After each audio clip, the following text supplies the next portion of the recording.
Yakobus 4 ayat 2-3. Kamu mengingini sesuatu, tetapi kamu tidak memperolehnya, lalu kamu membunuh. Kamu iri hati, tetapi kamu tidak mencapai tujuanmu, lalu kamu bertengkar dan kamu berkelahi. Dan kamu tidak memperoleh apa-apa karena kamu tidak berdoa. Atau kamu berdoa juga, tetapi kamu tidak menerima apa-apa karena kamu salah berdoa. Sebab apa yang kamu minta itu hendak kamu habiskan untuk memuaskan hawa nafsumu. Jadi bagaimana kita mendekatkan diri kepada Tuhan, yaitu dengan berdoa.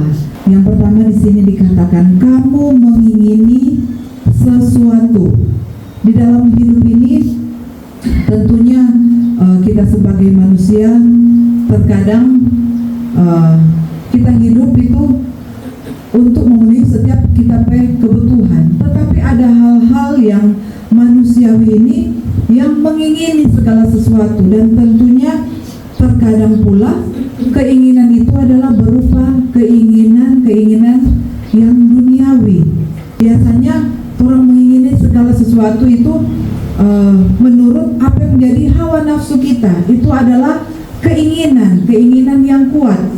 Itu biasa menguasai hati kita, dan ini adalah awal dari dosa, yaitu keinginan duniawi. Manusia kalau sudah dipenuhi dengan keinginan duniawi, dengan hawa nafsu, biasanya hidupnya itu frustasi. Karena apa? Dia tidak akan pernah merasa puas. Hidupnya tidak akan pernah merasa cukup. Karena keinginannya selalu apa? Selalu menghantui, selalu merongrong dalam hatinya. Ini kamu mengingini sesuatu, tetapi kamu tidak memperolehnya, lalu kamu membunuh. Kamu iri hati, tetapi kamu tidak mencapai tujuanmu. Di zaman konsumtif ini, iklan-iklan selalu membuat kita ingin lebih. Kita sering iri pada orang lain. Biasanya ketika hawa nafsu itu keinginan kita yang tidak kita peroleh, disitulah biasanya menimbulkan apa? Iri hati. Dari iri hati situ dia menimbulkan apa? Pertengkaran.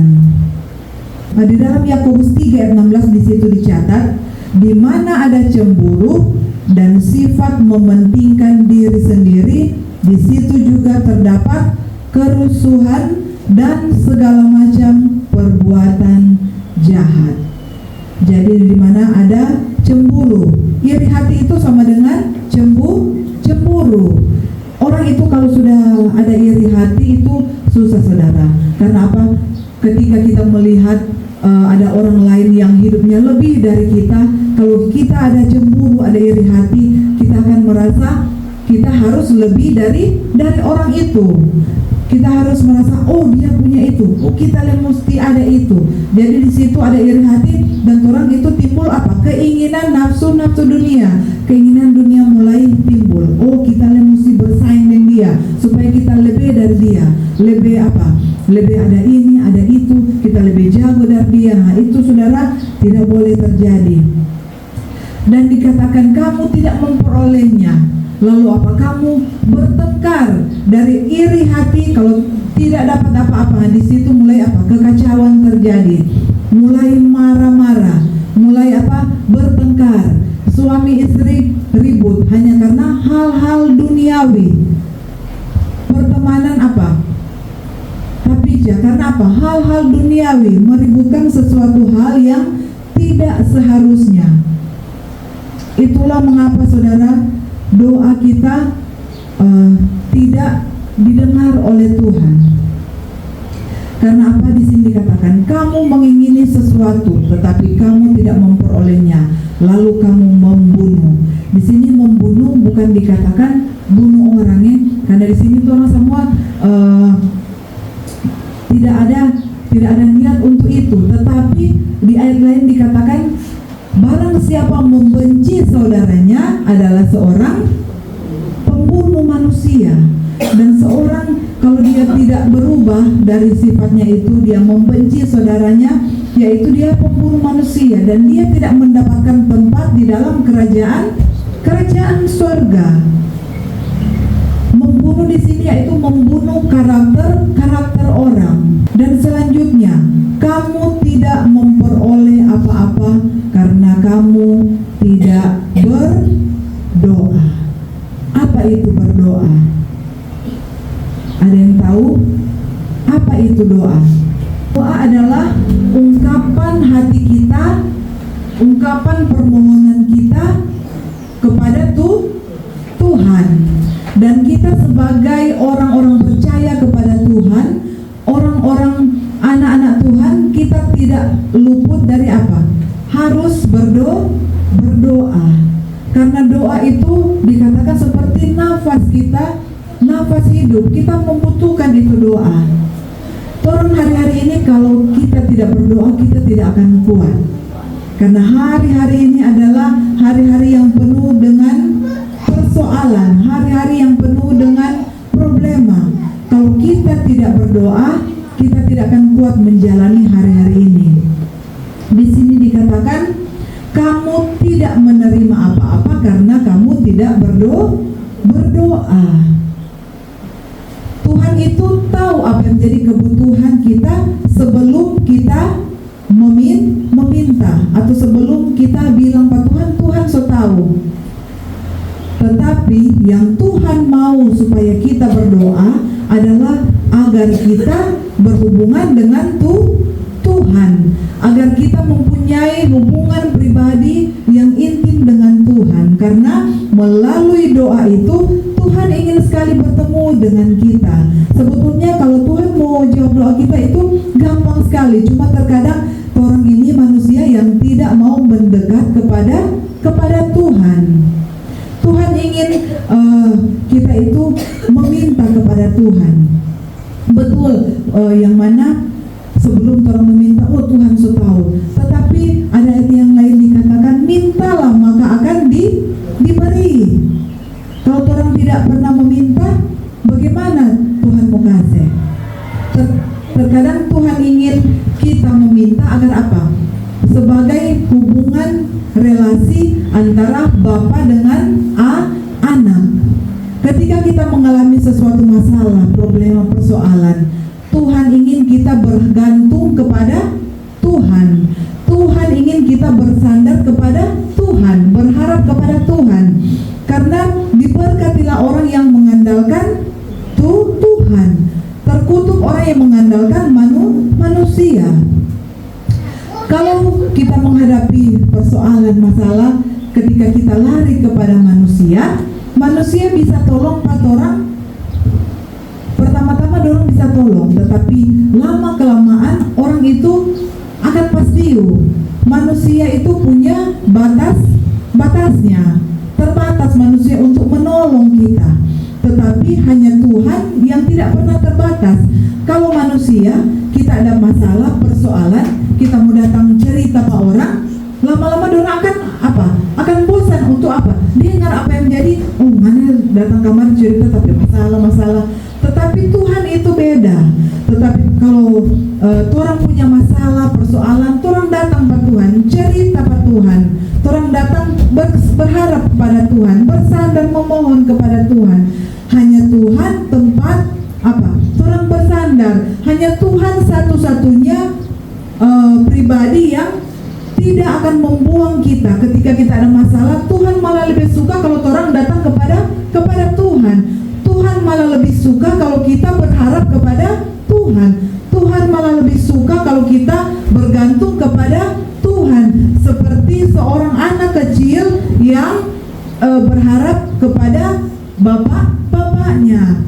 Ayat yang lain dikatakan, bapak saja di dunia kalau anaknya minta roti tidak akan dikasih ular, apalagi Bapa kita yang ada di surga.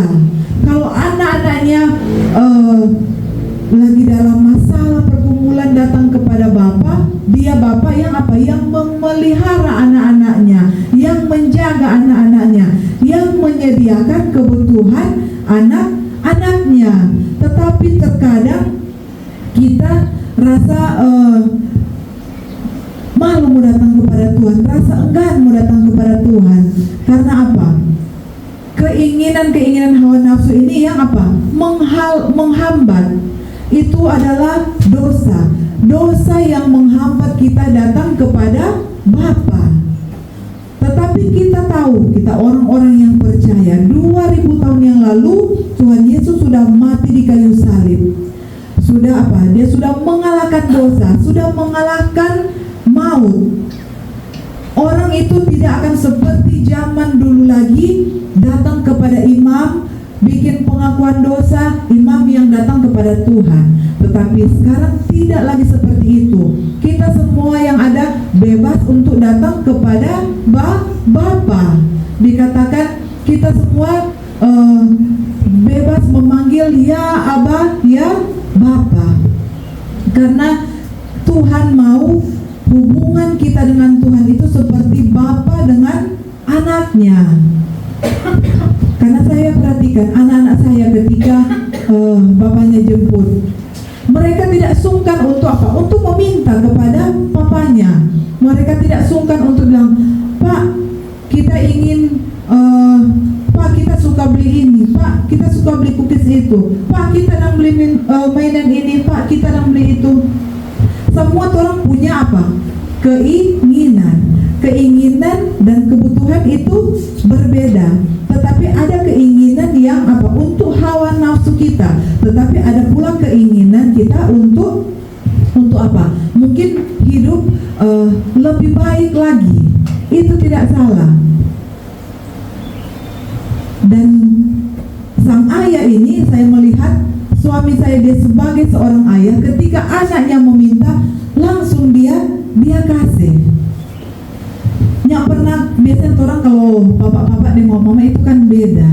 Kalau mama itu penuh dengan perhitungan, bukan di perhitungan apa, karena mama itu punya kalkulasi yang lebih tinggi dari seorang papa. Kalau papa langsung, dorang ni mau ribet. DP anak minta langsung. Kalau DP anak rewel-rewel, dorang ni mau ribet. Tapi kalau orang mau mama, kita kalau mau jemput anak-anak mau ke sekolah, kalau dia anak-anak video call, Pak, so di mana? Oh, so di jalan. Ketika DP papa kasih tunjuk kita pe muka, langsung bilang, ada mama le. Karena apa, saudara? Karena saya ketat pada orang. Karena kalau orang minta ini boleh gula-gula, ini boleh ini itu, saya jaga. Karena apa? Orang mengingat orang pe kesehatan. Tetapi kalau seorang papa itu beda. Ketika orang bilang minta ini itu, langsung DP papa kasih. Makanya kalau kita di sekolah langsung berdoa pe muka berot kalau dapat apa kita. Nah, begitu pun orang pe Bapa di surga. Tetapi Bapa kita di surga itu tahu apa yang terbaik untuk anak-anaknya. Apa yang orang minta terkadang, itu ada di poin selanjutnya.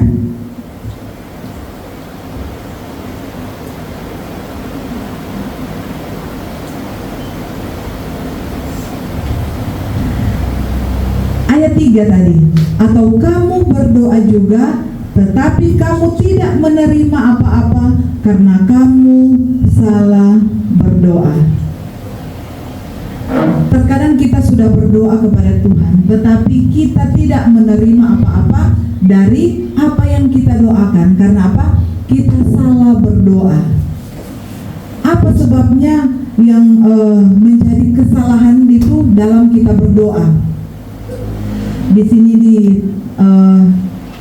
poin B dikatakan, sebab yang kamu minta itu hendak kamu habiskan untuk memuaskan hawa nafsumu. Jadi ketika kita berdoa, doa kita tidak didengar oleh Tuhan. Karena apa? Doa kita salah. Kita salah berdoa karena doa kita itu kita meminta untuk memuaskan hawa nafsu kita. Itulah yang menjadi apa? Yang menjadi penghambat doa kita. Karena apa yang kita minta adalah keinginan kita. Yang kita minta adalah untuk kepuasan pribadi kita, yang belum tentu itu sejalan dengan maunya Tuhan. Punya untuk kita meminta kepada Tuhan, untuk kita minta hidup kita, umpama ada yang meminta, oh Tuhan kita minta pekerjaan, itu salah atau enggak? Ya, itu tidak salah. Atau umpama Tuhan kita mau minta jodoh, itu salah atau tidak? Tidak salah. Yang salah atau seperti apa?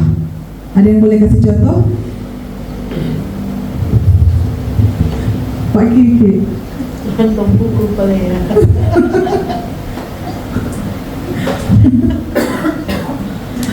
Apa yang salah kalau saat orang berdoa,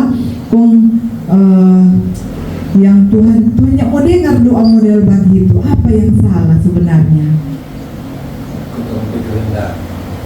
Ya?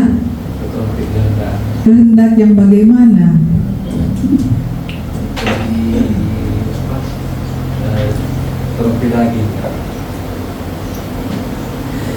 Ya, jadi terkadang orang berdoa, terkadang orang berdoa, tetapi di dalam doa itu orang suka mau atur Pak Tuhan sesuai dan ikut orang keinginan. Tuhan pokoknya kita berdoa begini, terus bilang semua ini, tetapi orang lupa sebenarnya apa yang menjadi kehendak Tuhan dalam kehidupan kita. Orang tidak pernah memikir apa sebenarnya yang menjadi isi hati Tuhan dalam kehidupan kita. Nah, di sini yang apa? Di sini yang salah. Kenapa kita berdoa untuk apa? Supaya orang puas, supaya orang, Tuhan kita pasti waktu orang sana dia kok bikin sakit hati pada kita, Tuhan hukum pada dia. Nah, itu salah atau benar? Salah. Itu tidak boleh terjadi. Karena itu apa yang menghambat doa kita sampai kepada Tuhan? Dosa yang menghambat doa kita itu sampai kepada Tuhan. Dan ada ayat yang lain dikatakan, ketika ada niat jahat di dalam hatimu, tentunya Tuhan tidak mau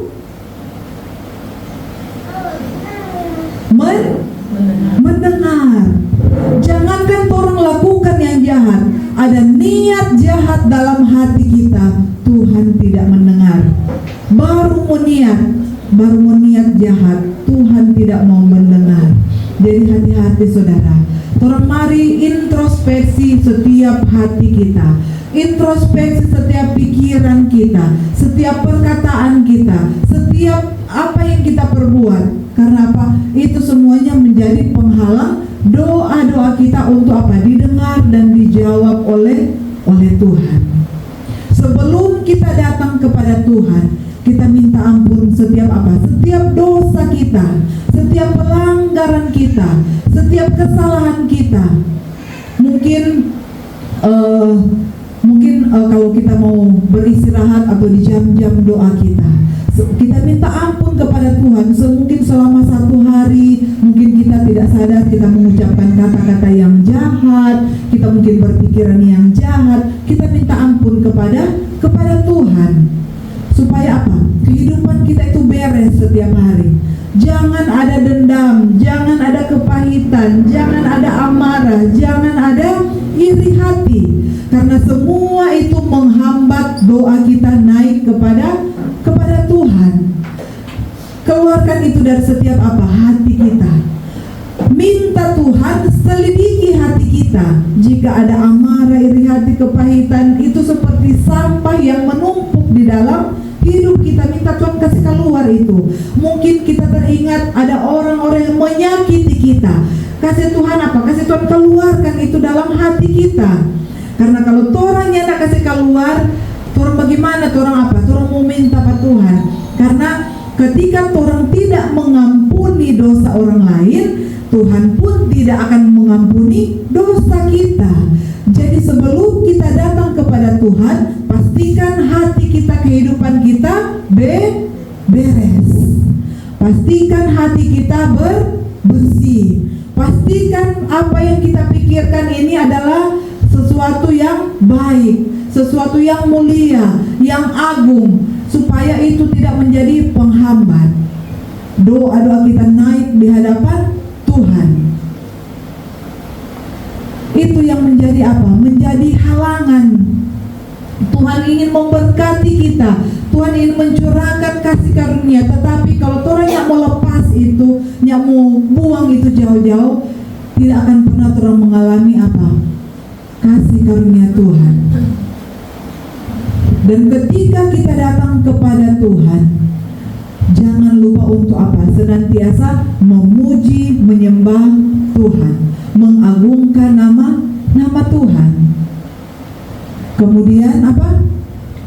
Kita naikkan segenap apa? Ucapan syukur, karena Tuhan suka doa yang disertai dengan ucapan syukur. Seperti tadi lagu tadi, ada mujizat di dalam bersyukur. Kalau kita berdoa sambil kita baru menggerutu, bersungut-sungut kepada Tuhan, kita tidak akan mengalami mujizat Tuhan.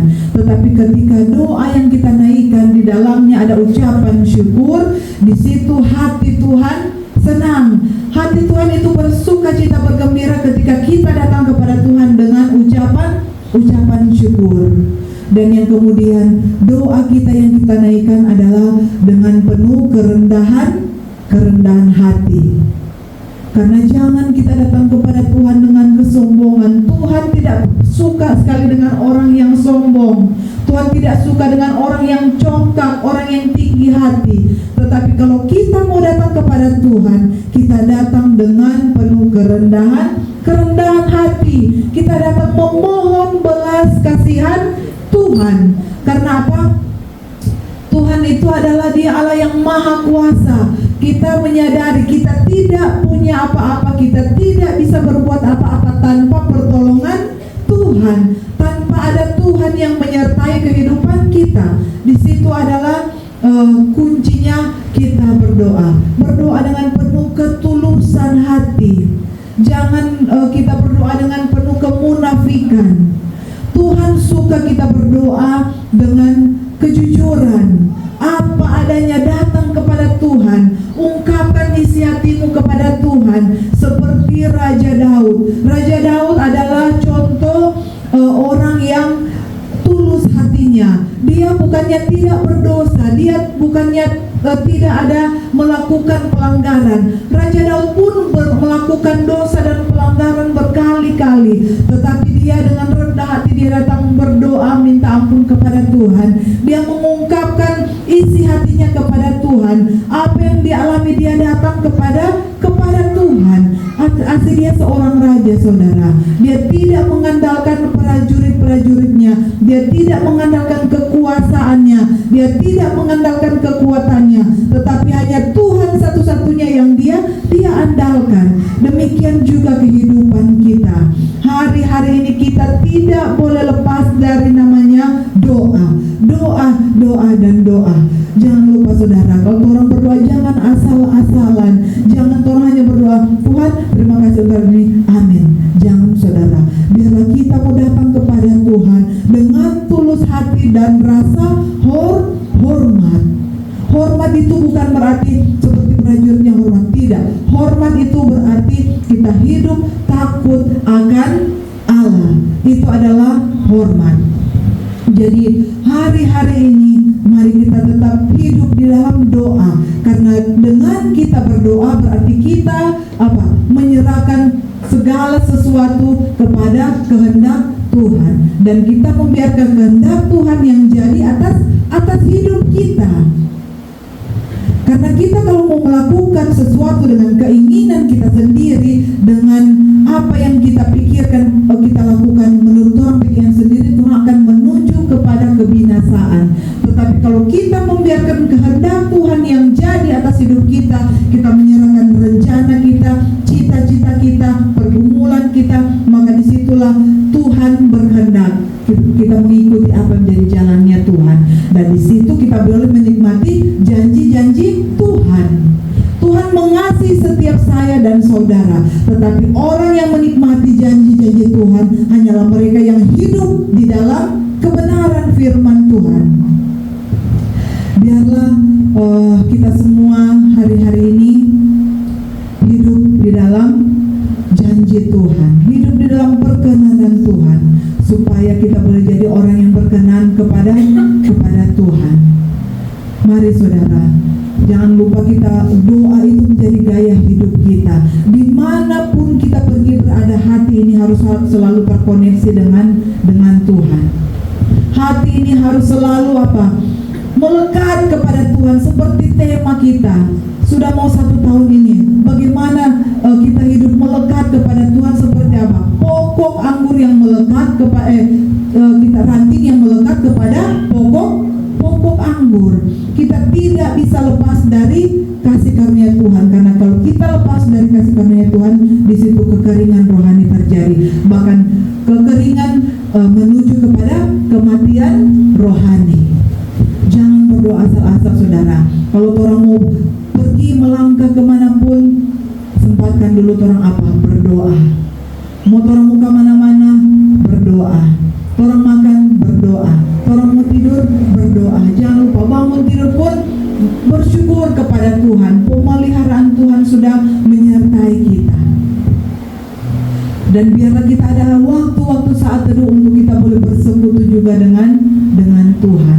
Kalau orang dibangunkan Tuhan jam 2, jam 3, atau jam 12 malam, berdoa dengan Tuhan, bersekutu dengan Tuhan. Karena disitulah Tuhan ingin mengungkapkan apa yang jadi isi hatinya kepada kita. Karena kalau kita hidup dengan doa, hidup kita menjadi peka. Roh Kudus akan selalu menuntun kehidupan kita. Kalau orang mau bikin sesuatu, orang akan menjadi peka. Oh ini jangan, Tuhan tidak senang kalau kita bikin begini. Oh kalau kita bikin begini Tuhan sedih. Kalau kita bikin begini nanti kita berdosa kepada Tuhan. Jadi biarlah kita jangan salah berdoa, tetapi marilah kita belajar untuk kita berdoa dengan benar, supaya Tuhan mendengar doa